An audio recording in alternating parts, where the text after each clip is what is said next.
cuties. I hope you're doing well. So a couple of weeks ago, I was sitting down at the kitchen table with my husband and our eldest daughter, and it was like the first day that really felt like fall. And that got us started on a game of favorite parts. You know, what was your favorite part of summer?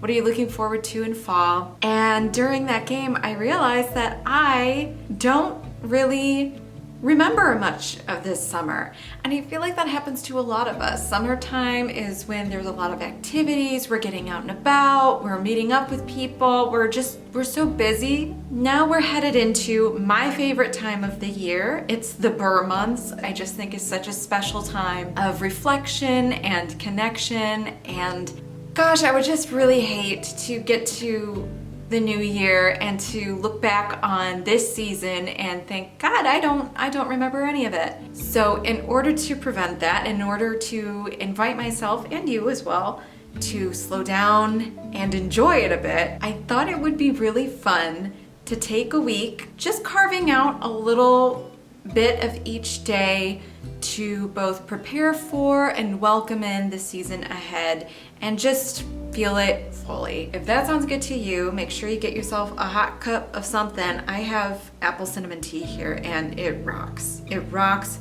my ass off. It's so good. Make sure you get a blanket. Make sure you have your feet up, make sure you're cozy, because that is what we do around here. And if you didn't know that because you're new, hi, welcome, I'm Kaylee. And on this channel, we are all about finding the magic in the mundane by staying cozy, staying creative, and staying a little bit weird. And today we're gonna actually do all three, starting with Monday.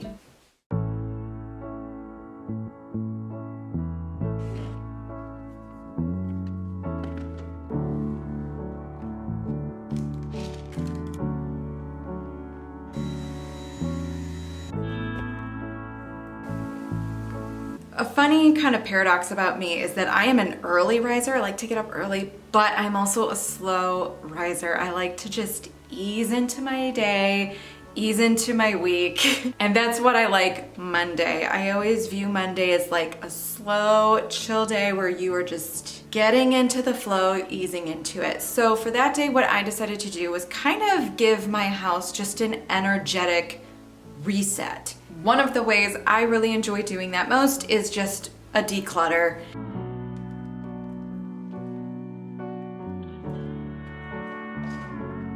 Truth be told, I'm overwhelmed by it. It's just a bit much. So what I decided to do is just this week, I am focusing on the two main areas that are just giving me the most ick.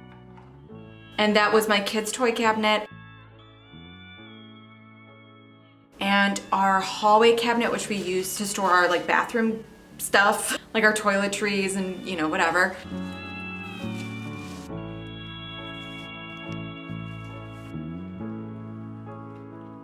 So I decided to just give both of those a clear out because I knew they would make me feel the most good having accomplished.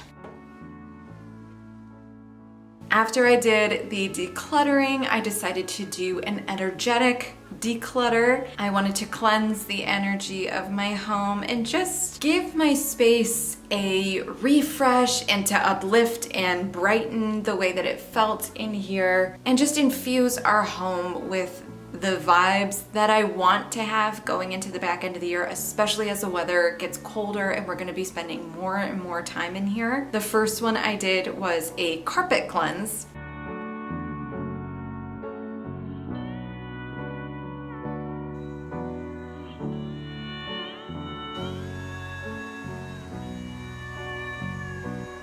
And the second one I did was just a simmer pot. Let me tell you, if you've never used a simmer pot before, you have to. It's amazing. And every time I do a simmer pot, every single person in my family, one by one, just kind of files into the kitchen like, what are you cooking in here? It smells amazing. And it does. It just sets the tone. It sets the mood. The vibes are immaculate. It smells like fall. Yes, it is everything good. Okay, so that is that. I just finished up vacuuming the carpet powder and I tossed the contents of my vacuum into the trash. I'm about to go take that outside.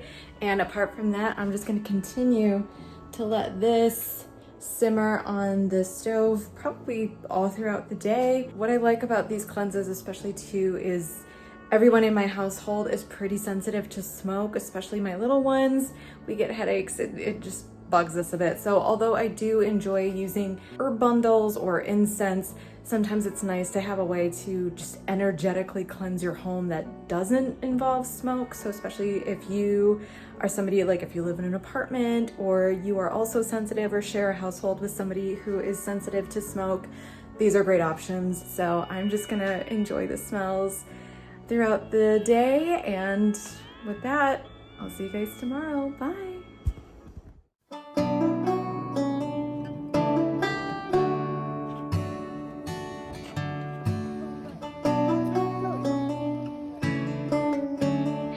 One of my favorite things about this week of activities to welcome in the fall is they were so easy for me to do with my kids, and that just helped me feel not only more connected to the season but more connected to them, and like we were making memories around the season. So these are fantastic to do with your kiddos or kids that you have in your life, your partner, to do with your best friend, or just to do with yourself. A nature color walk. This is so simple. All you do is just take an old egg carton, paint the containers with each of the colors of the rainbow,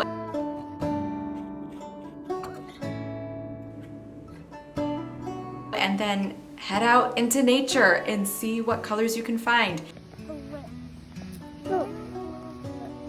So we did have a couple of rules going in order to keep things respectful. The first one is you don't pick up and use anything that's in use. Meaning you can't pull a leaf off of a tree, you can't pluck a flower out of the ground. That's not what we're here for. In fact, we actually went to one of our local metro parks and both of those practices are illegal. So that's also good to know what rules and regulations your parks or forests near you have. But also we don't want to do any harm, right? So if it was already on the ground, it was fair game. Black. Blue and black. What else do we need? Green. You put it in, you try to match as many colors. And then when we were done with our color walk, what we did is we thanked the woods for playing with us, and we returned everything to the earth so that we could leave no trace as much as possible. Mama. Mama. Hi, baby.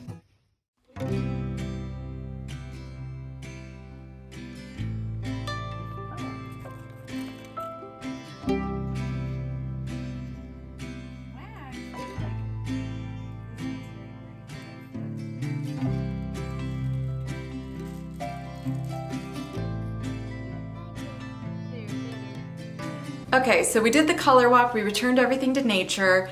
That was great. We still wanted to bring some nature inside, so we actually went around our front and backyard and collected some of the leaves that had already dropped there and decided to preserve their beautiful colors with a very simple craft. But you just need some leaves, you give them a rinse, make sure you don't have any, debris or little bug friends. You don't want to trap those guys.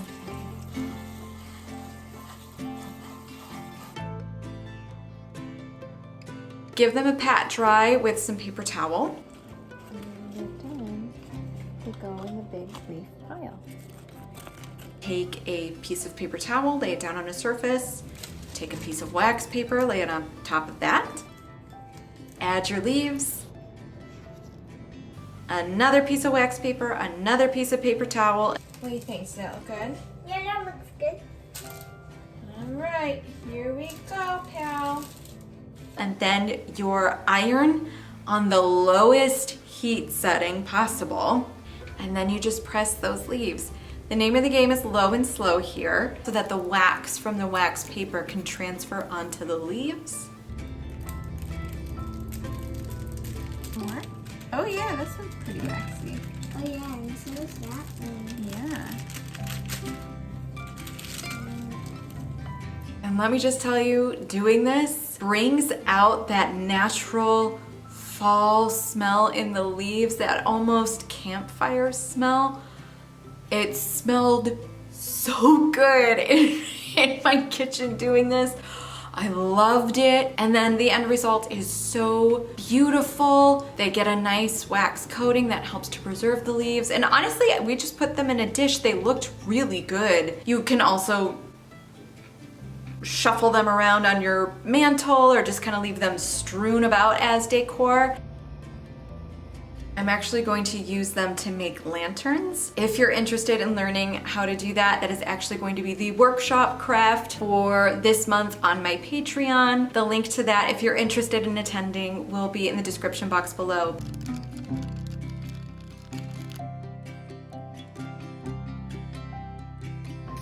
They're better. They're better.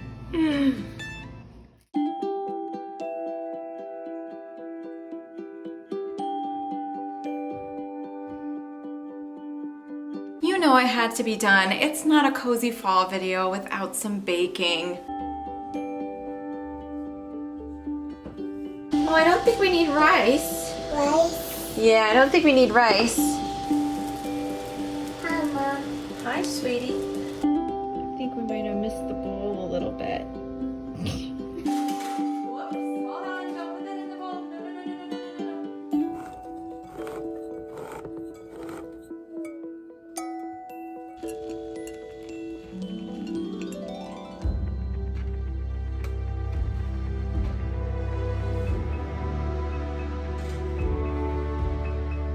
Full disclosure, this is not my recipe. I just followed it. I found it on Pinterest and it was amazing. So if you want the recipe for the pumpkin chocolate chip cookies that we are baking, it's in the description box for you, okay?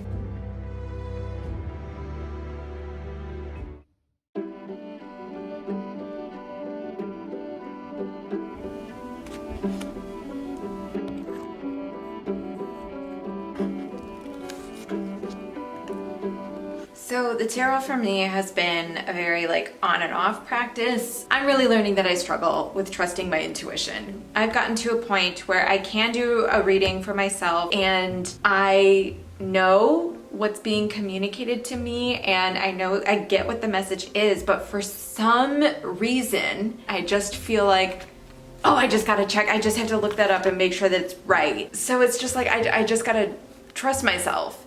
And I'm doing some shadow work about that, but one thing I thought would really help me is to start my own grimoire, my own tarot reference book. So I have all of my materials here that I've gotten. I have my tarot cards.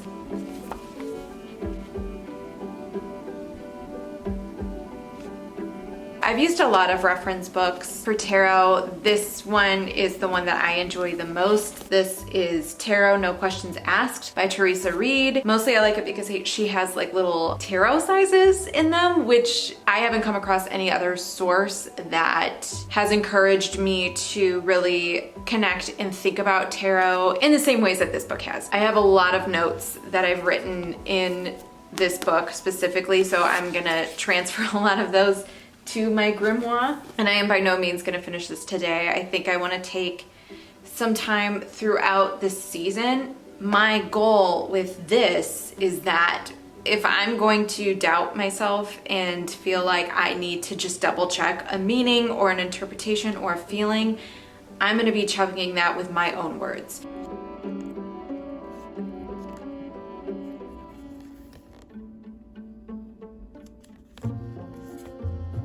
Wish me luck. If you have any tips for reading tarot or things that really helped you with trusting your intuition when it comes to readings, I would absolutely appreciate hearing that. It's humbling to take on a new practice where you don't have all the answers and you don't know everything, and to assume the role of the witch is to also assume the role of the student. This path is one of lifelong learning. No matter where you're at in your practice, you will never know everything. You will never be the expert. There is always going to be someone or something to teach you more. That's a humbling feeling, but it's also a very encouraging one. It makes me feel a little bit better about not knowing it all right now.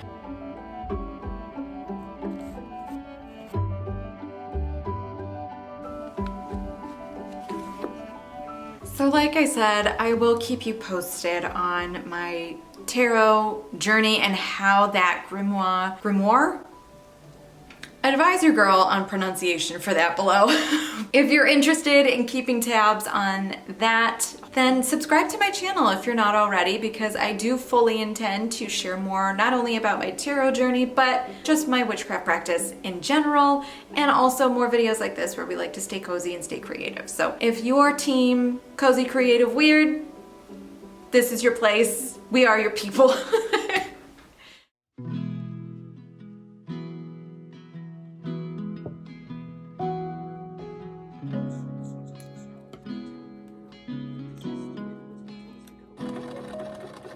Saturday was my favorite day because it was something that I haven't done in a long time, which was just enjoy a cozy sewing day.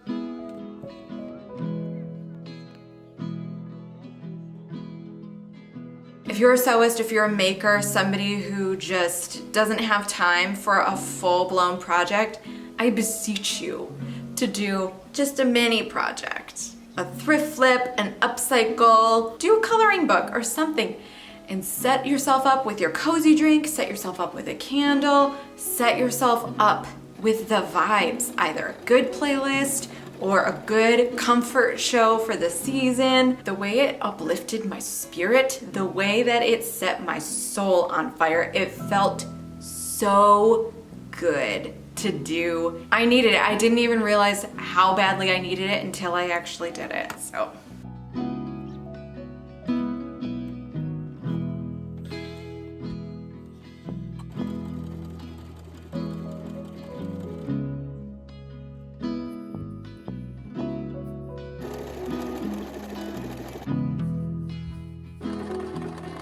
And look, I'm wearing the jumpsuit now. I'm doing it off the shoulder. It's a different way to wear it. What do you think? Some things just came from me. Let's open it up.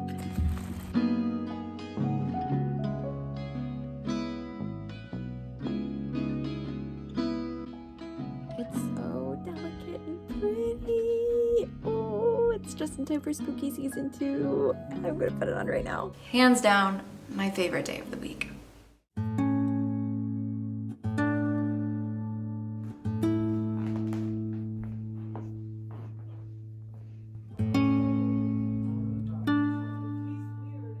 The sun is still coming up, which means your girl is gonna need some coffee. To be honest, I think that Sunday's practice is both the easiest one to fit into your schedule, and yet it is the most neglected. Spend a day where you expect nothing of yourself, you expect nothing of anybody you share your household with. You just veg and enjoy and settle into your little creature comforts. So it's a little bit early. Honestly, I would rather still be in bed, but I wanted to take just a little bit of time before anybody else wakes up so that I could just have the space to myself and have my coffee and get a little cozy and enjoy the sun rising and do some knitting. Look at that. This is a blanket that I am knitting for my oldest daughter, my eldest. She picked the design and she picked the color. So I didn't realize when I bought this, but when it came in, I remember unpacking all this stuff with my kid and being like, oh, I'm gonna use this to make your blanket. The name of this color is werewolf. And my daughter's reaction, she just went, this is made out of real werewolf fur. She was so excited, like weirdly so excited about it. So I was just like, I don't know where this is made. I'm not in the factory for all I know. Sure, it could be. So this has been quite the project. I started it last year. Now that the weather is starting to get crispy again, I think it's time to bust it out, finish it up for my kiddo, let her go to sleep, gently cuddled in some legit werewolf fur.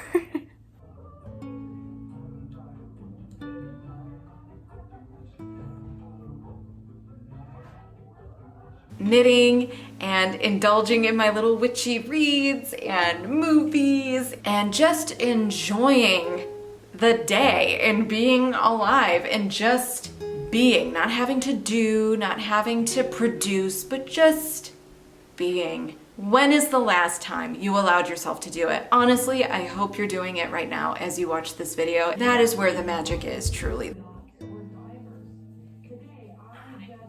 That's where we get our good ideas from. That's where we give ourselves time to decompress and de-stress, because ain't nothing getting done while you're all overwhelmed. You're just not. So it is now the afternoon, gotten dressed. I'm about to make the kids lunch. Thought I would share the Witchy book that I'm currently reading. It is the Modern Witchcraft Book of Natural Magic, your guide to crafting charms, rituals, and spells from the natural world, by Judy Ann Nock. I just got this from my local library. But I'm really enjoying it so far. Herbalism is another facet of witchcraft that I'm really excited to get into more, using plants medicinally in a mundane way, incorporating them more with my kitchen witching, and also just working with them more with my spell work, things like that. I think I'm gonna continue to spend the rest of the day just letting the kids veg out. I'm gonna veg out. I'm gonna continue knitting, and in between knitting breaks, I'm gonna have some reading breaks. So I'll make some lunch and dive back into this book.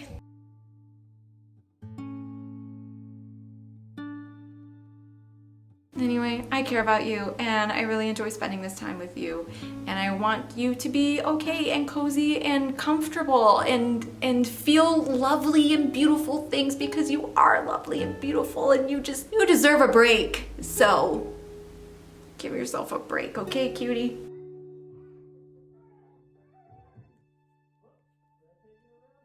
Anyway, that's it. If you have a traditional go-to way to welcome in the next season, I would love to hear it. Let me know which of these ideas you're looking forward to adding to your routine. I love you and appreciate you so much for watching. And if you've made it this far into my video and you haven't already, please consider subscribing to my channel and checking out my Patreon. Over there, I share way more content like this. Thank you for just spending your time with me. I love you and appreciate you. Stay cozy, stay creative, and most importantly, stay weird. I'll see you in the next one, okay? Bye.